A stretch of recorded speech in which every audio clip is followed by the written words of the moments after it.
Rejoice in the Lord. If someone else thinks they have reason to put confidence in the flesh, I have more. Circumcised on the 8th day of the people of Israel, of the tribe of Benjamin, a Hebrew of Hebrew. In regards to the law, a Pharisee. As for zeal, persecuting the church. As for righteousness based on the law, faultless. But whatever were gains to me, I now consider loss for the sake of Christ. What is more, I consider everything a loss because of the surpassing worth of knowing Christ Jesus as my Lord, for whose sake I have lost all things. I consider them garbage, that I may gain Christ and be found in him, not having a righteousness of my own, but a righteousness that comes from the law, but that which is from faith in Christ, the righteousness that comes from God on the basis of faith. I want to know Christ, yes, to know the power of his resurrection and the participation in his sufferings, becoming like him in his death, and so somehow attaining to the resurrection from the dead. Let's pray.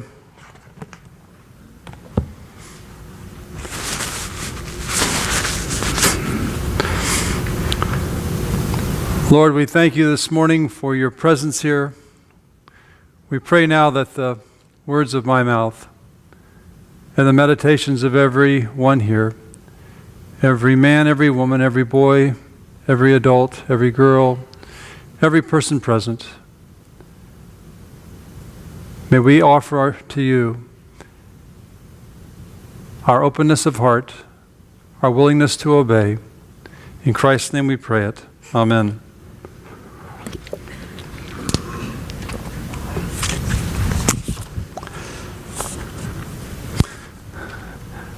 I'm reminded of a story related to Franklin D. Roosevelt when he was in the White House.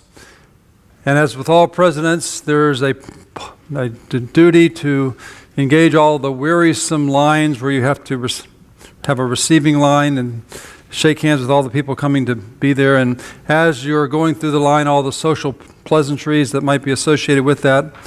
And one day, President Roosevelt just got sick of it all, so he said, you know what? I'm going to say something nobody would ever expect me to say. I'm going to say, I murdered my grandmother this morning. He began saying these various things to the people in the line, and interestingly enough, no one really caught on. Some said, marvelous, good work, we're proud of you, God bless you, Mr. President. And it went on that way for some time, but then eventually the ambassador from Bolivia understood what was going on. And when the president shook his hand and said those words, unfazed, he responded by saying, I'm sure she had it coming.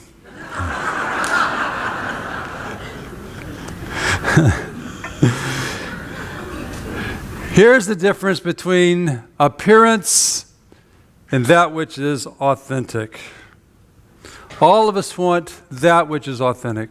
We want the real deal. We want the real thing. We want Coke. We want reality TV because that's the way real people live, or maybe it's not. We want organic food, not that synthesized, recreated, not good for you kind of food. We want the genuine article. And so today we're going to talk about how to have a real faith because we will not settle for anything less. And a life that is living out that real faith is a life that will continue to demonstrate a zero negativity in their lives. That's the kind of life we're striving for. Now, last week I gave you a challenge. You remember what that challenge was? Most people forget the sermon by Wednesday. The pastor forgets it by Thursday, so don't feel embarrassed if you can't remember, but what was the challenge? We're speaking in tongues. Over here. Go a whole day without complaining. Did anybody step up to the plate and take that challenge and perchance go a whole day?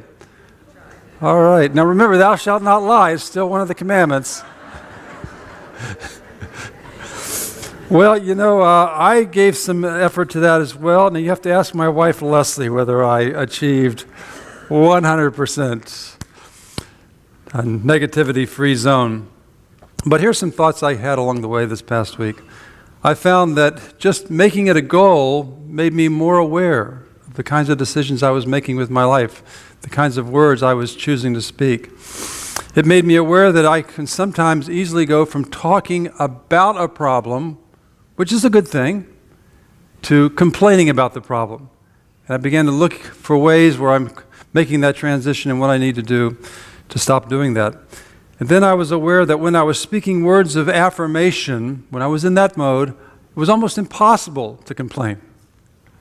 How about you? I wonder what you're learning.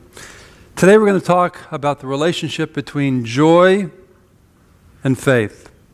Because ultimately, if you want to have a real joy, a real faith, a real free negativity zone, it has to be based on some outlook, some basic guiding philosophy. In our passage today, the Apostle Paul gives us that. He gives us the foundation for our lives. Now let me just begin by setting the context for the world in which we live. We live in a day where all religions are deemed to be pretty much the same. All you have to do is pick one of the religions that you think really works for you, and in good faith, try to live out that particular religion. And if you do so, certainly, you'll be accepted by God. That's all that God would want, that we reach up and find some experience of the transcendence and then try to say, well, Lord, here's the best I can do, or here's what I can do on a good day. Our passage today speaks to this approach to faith. And Paul does this, he speaks to this issue by being biographical, telling us about his own life and his struggle to find a faith that could be a foundation for his joy, for his life. Paul does this by demonstrating for us 5 substitutes for real faith. First of all, Paul tried to find God in ritual. He tried to find God in ritual. He begins by telling us he was circumcised on the 8th day. This is what was to be done for all Jewish males. This became a ritual, and eventually it lost much of its meaning. We have rituals like that in our lives, things that are good, things that are set up to honor principles or ideas, but somehow the meaning gets lost in the shuffle. We have holy services, holy days, the lighting of candles, the reciting of creeds, and all these things are good, but tradition, ritual,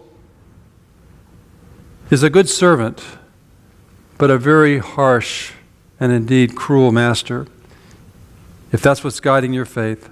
A ritual can actually become a barrier to faith when we care more about the ritual than we do the reality behind the ritual, okay? We didn't say the Apostles' Creed today, Pastor. Well, I'm sorry if that ruins your whole Sunday. But the point behind the point is that we're affirming the gospel. Did we affirm the gospel? Secondly, Paul tried to find God by being part of the right race. Part of the right race.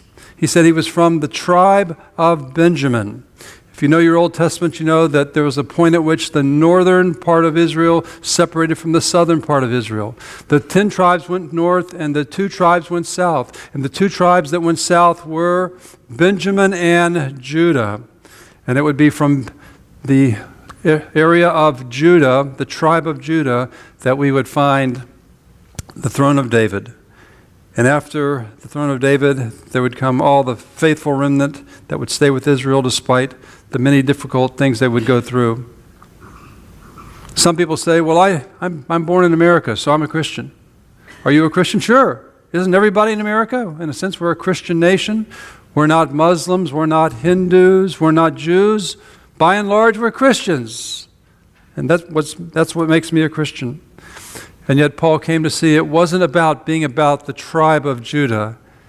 It was about being a part of a gathering, of a people from every tribe, from every nation, from every tongue. Paul tried to find God through religion. He said he was a Hebrew of the Hebrews. Paul totally embraced the culture of his day.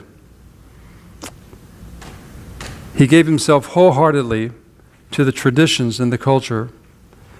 You know, you can go to church every Sunday. You could have communion every day if you want. Those things are things that will help us, but it's religion in the end if it doesn't have the vital presence of God. Fourthly, Paul tried to find God by following the rules. Now, he claims that he was a Pharisee. In regards to the law of Pharisee, and you think, well, Paul, why would you call yourself that? Because a lot of people today think of Pharisees as somebody who's judgmental, who doesn't practice what they preach. But in that day, a Pharisee was a very honored person. They were in exclusive company because only 6,000 Pharisees could exist at any one given time. They dedicated their life to keeping the law of God. That's a good thing. They analyzed all of the 613, and yes, somebody has checked and then fact-checked that there are 613 commands in the Old Testament, and he analyzed and studied each one of those commands. And then they developed rules and regulations for those commands. For example, the command to keep the Sabbath holy had over 1,500 rules and regulations just for that one command. And you thought the IRS was tough on you, okay?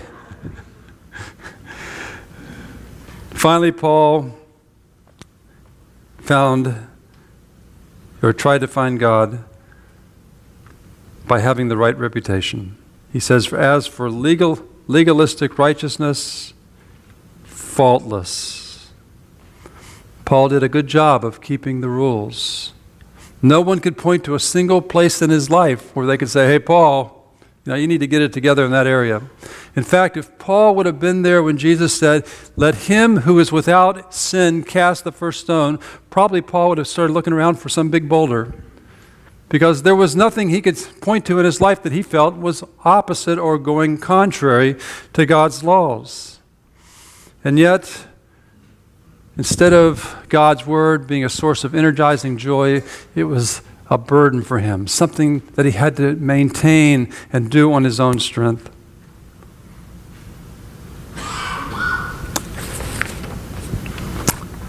In the end, all of these things, Paul says, were not enough. Let's go on and see why he turned away from that way of approaching God. First of all, Paul came to see that authentic Christianity, the real thing, involves a relationship with Christ. Paul concludes his resume with these words, but whatever was to my profit, I now consider to be loss. I now consider loss for the sake of Christ. And then in the next verse, he puts it even more forcefully. What is more, I consider everything a loss compared to the surpassing greatness of knowing Christ Jesus my Lord, for whose sake I have lost all things. I consider them rubbish that I might gain Christ. Paul now understood the essence of his faith. It wasn't rules about religion. It was a relationship with the risen Christ. It wasn't turning over a new leaf. It was turning over a new life, dedicated and offered to Christ, setting him as Lord. 2 times in the passage, Paul uses this phrase, to know Christ. I wanted to know Christ. It was his passion to know Christ. He says, to know Christ and the power of his resurrection. Now in the Greek, there's 2 very interesting words used for the word to know. One is the Greek word oidos, which basically means to know about something. The second word was the Greek word gnosko, which meant to know something more personally, to know something intimate and personal about someone based on trust and commitment. This reminds us there's 2 ways of relating to people around us, 2 ways of relating to God. For example, sometimes we know people in the oidos way. That is, we know about that person. Now, I want you to know that I know about C.S. Lewis. I've never met him. He died shortly after I was born, so that kind of preempted that. But, I've read practically every book he's ever written. My goal in life is to read every book he's written. Some of them are pretty dense, so I may not get there, but I'm going to try. I know a lot of facts about his growing up, his life. I've read his biography. The bottom line is I know a lot about C.S. Lewis, relatively speaking, but I know him in an oidos way. I know about him. But I can really tell you, there is somebody I really know. I really know this person personally. I know this person in a gnosko kind of way. And that is my wife, Leslie Miller. Absolutely. Shout out to Leslie. I know her ups, and every 6 years she has a little down moment. I know her most deeply held values. I know her strengths and the areas that are not so strong. I know her greatest joys. I know her sorrows. I know her in this way because we have committed our lives to trust one another. We have committed our lives to share a common future together. I know her. That's what Paul is saying when he says, I gnosko Christ. I give him the commitment of my heart. He becomes the leader of my future.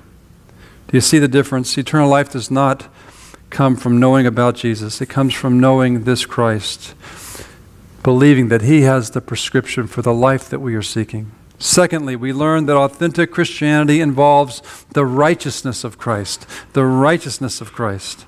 In verse 8, Paul says that he had to lose a righteousness. He had to get rid of a righteousness of my own. Those are the various things we went through that he put originally as his pedigree. But now he says, that's a righteousness of my own, to gain a righteousness that comes from God and is by faith. Here Paul is telling us there are actually two pathways to God. One involves a righteousness of my own, and the other involves a righteousness that comes by faith. Paul, of course, devoted his life to the righteousness that he called his own, the rituals, the religion, the rules, the right standing. But all these things could not change the fact that his spirit was warped by human pride and resistance to God. He came to see that our only hope was a righteousness that comes from God. I'd like to ask you this question. How many here can answer this question? Maybe you've heard this question before. Most of us probably have in some sort or another. If you were to die tonight, and suddenly you were to stand before God, and he would say, why should I allow you into my perfect heaven? What would your answer be? Now, I've asked that question probably to hundreds of people. I'm not sure how many hundreds, but I've asked that question many, many times. And whenever I've asked that question, here's kind of the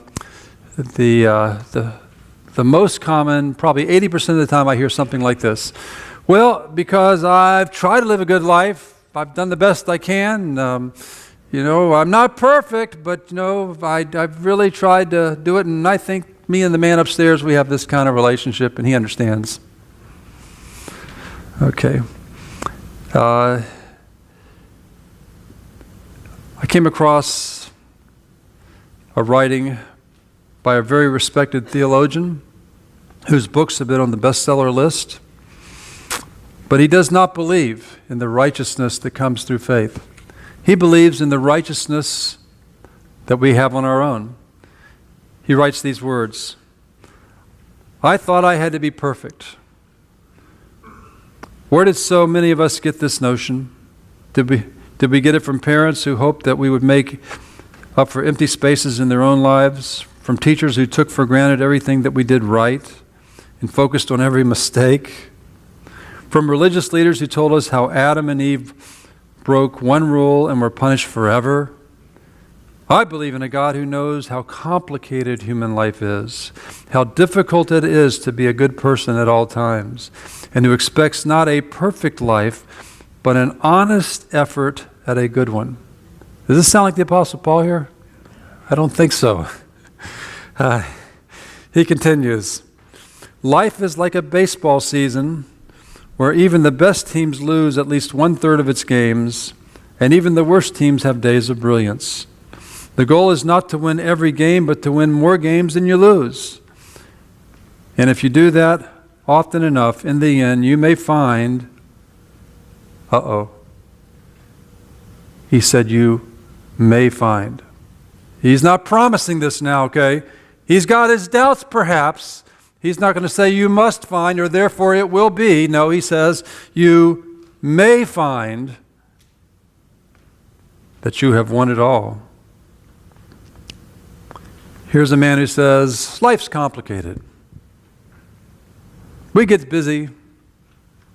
We get caught up in the vicissitudes of life. We get lost in the shuffle and shuffle along with the lost. But if we can just get a little more good than bad, if we can just stand before God in heaven and say, okay, God, weigh my life on your heavenly scales. Put all of the good over here and all the bad over there. And if I have more good than bad, then I'm in, right? That's what this famous theologian just told us.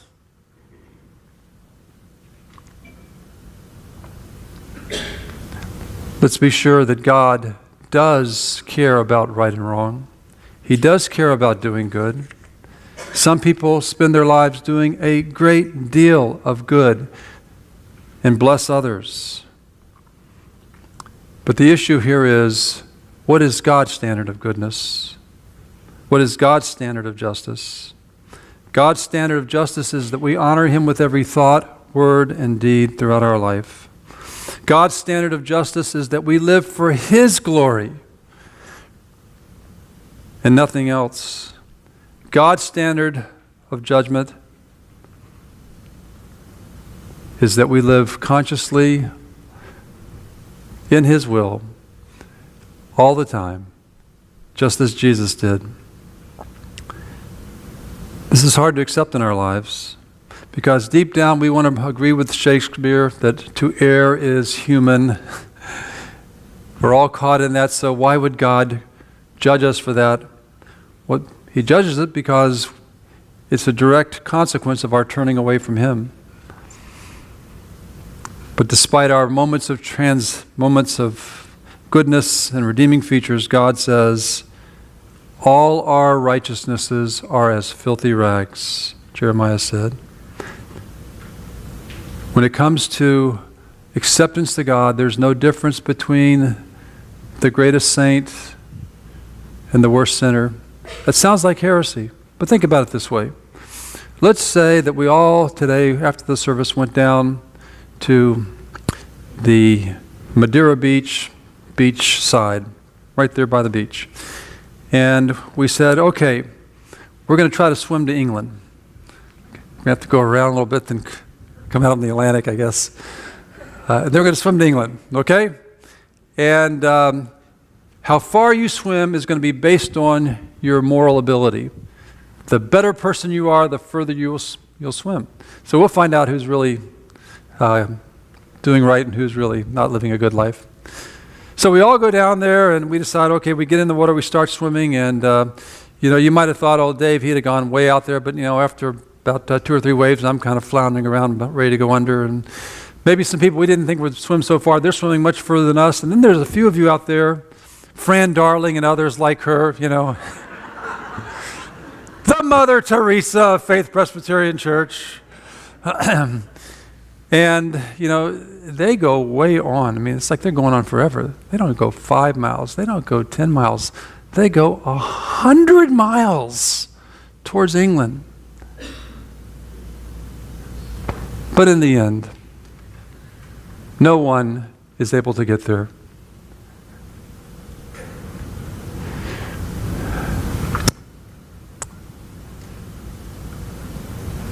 God's standard cannot be achieved. And as a result, we need mercy. There are no loopholes. W.C. Field, the famous comedian, was once on his deathbed, and he actually took a Bible. He was famous for being a skeptic, of not believing in God. The doctor said, "Why, W.C., I'm surprised to see you reading the Bible. I thought you didn't believe in God." He looked up and said, "Just looking for loopholes."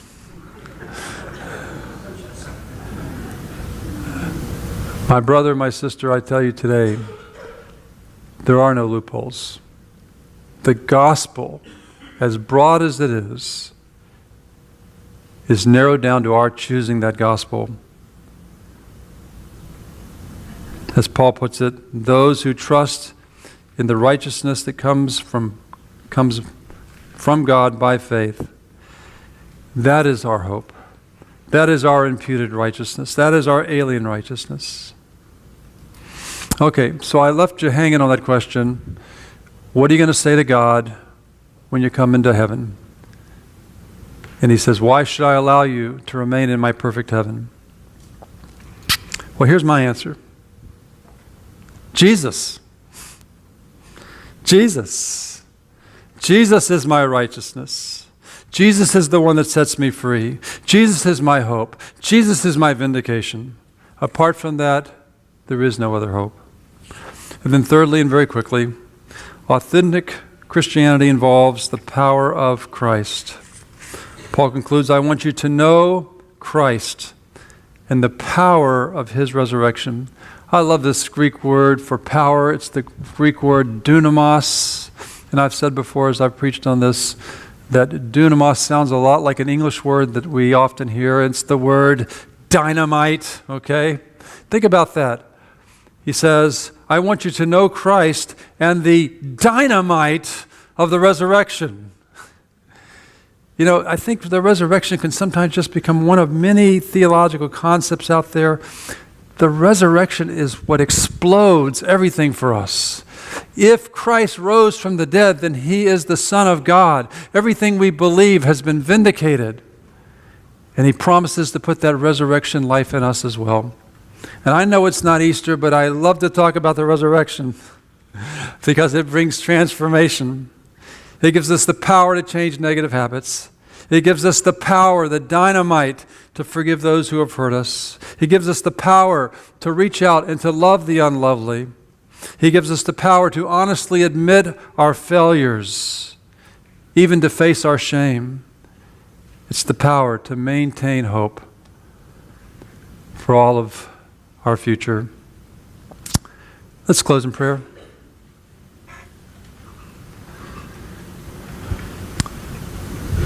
Today I'm going to pray a very simple prayer for salvation. I hope this prayer resonates with your heart. I hope these prayers can be your words, and that as I read them, you can say them quietly in your heart to God. If you're not sure that you've truly experienced Christ, if you're wondering, am I just in the place of knowing about him, and you've never really made that commitment of trust and to the future with Christ, I ask you to pray along with me now. In your heart, just say these words. Oh God, I've tried to live a good life. I hope that I'm a respectable person in the eyes of my family, friends, and community. But despite my best efforts, I know that I've lived my life for myself and not for your glory. My self-centeredness has caused me to turn away from you. I don't want to suffer eternal punishment. I want to be cleansed from my guilt. I want to receive your power to change the way I live. Lord, I trust you today to make me into a new person. I ask that your love would flow through me to others so I can know Christ and the power of his resurrection. If you prayed that prayer for the first time this morning, with every eye bowed, could you just raise your hand? If you prayed that prayer for the first time today. Thank you, Lord. Thank you. Lord, we thank you that you are speaking to our hearts, and we pray all these things in Jesus' name. Amen.